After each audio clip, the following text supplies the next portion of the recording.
Alright, fellow Guardians, what's the story? Jay here, and we're just 1 week away from the release of Curse of Osiris, Destiny 2's first DLC.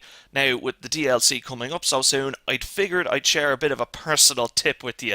Admittedly, it might be coming a little too late given how close we are to getting the DLC, but it is something that can be applied to any future DLCs, expansions, or updates released for Destiny 2. Have you noticed while looking at Destiny 2 discussions online, be they here on YouTube or somewhere else like Reddit, that people typically classify themselves as one of three types of Destiny 2 players? Firstly, you have the lapsed player, someone who used to play the game but doesn't play it at all anymore. Secondly, you have the casual player, people who only play the game from time to time now, maybe for a special event like the Iron Banner. And thirdly, you have the hardcore players, the people who have been there since day one and have been consistent ever since. For a lot of Destiny 2 players, myself included, the category you fall under changes from time to time. For example, when the game first launched, I would have been a hardcore player, but as of right now, I'm nothing more than a filthy casual.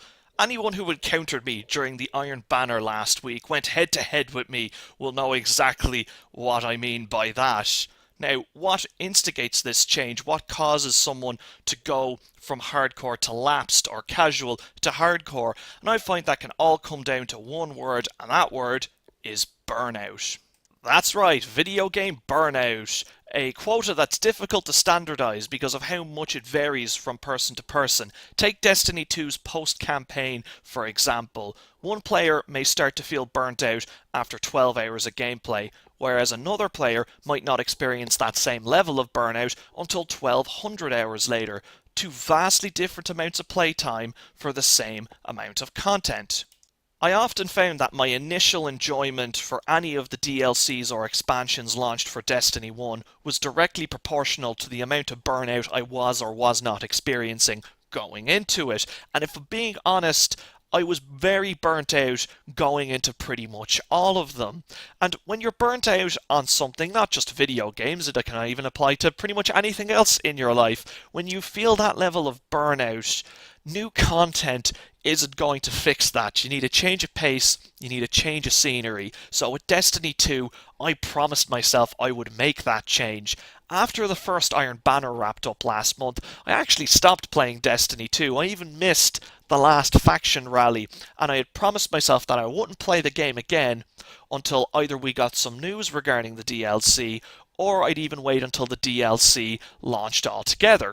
So the DLC was officially announced and Bungie started drip feeding us information regarding what sort of content to expect from it. And I immediately jumped right back up on the hype train and I just wanted to boot up the game and play it for hours.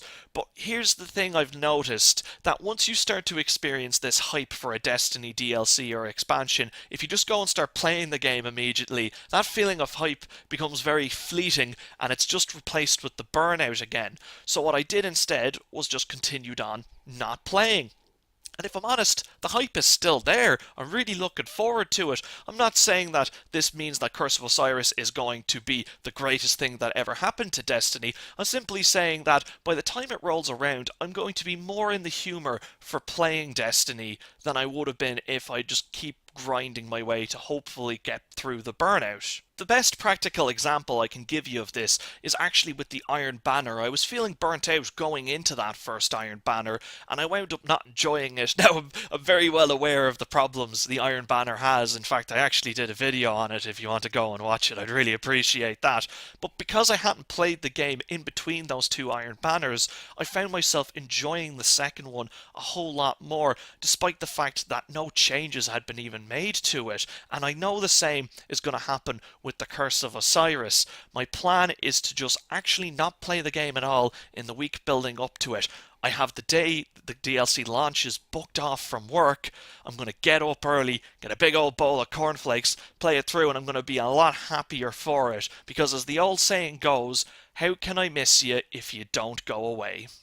So that's my late in the day tip for the Curse of Osiris DLC. If you're feeling burnt out with Destiny 2, just put the game aside for a short little while. It doesn't automatically make you a traitor, it doesn't mean you hate Destiny now, it just means you're burnt out and you don't want to go into any new content tired.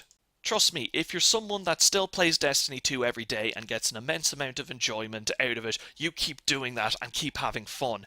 If you're someone like myself who experiences burnout every now and then, take a step back, play something different, and come back later. Destiny 2 is my favourite first person shooter, if not my favourite game at the moment right now, and I know this day next week when the Curse of Osiris DLC drops, it will be like reuniting with an old friend, and I'll be so much happier for it. Anyway guys, that's gonna have to do it for now. Please make sure to like and share this video. Very important to leave a comment for me, let me know what you think. What are your plans? Do you have any sort of farewell tour before the DLC drops? I want to hear from you guys. Also make sure that you subscribe, stay notified for when new videos get uploaded to this channel. Thank you so much for watching. I'll see you in the next video, guys. Cheers.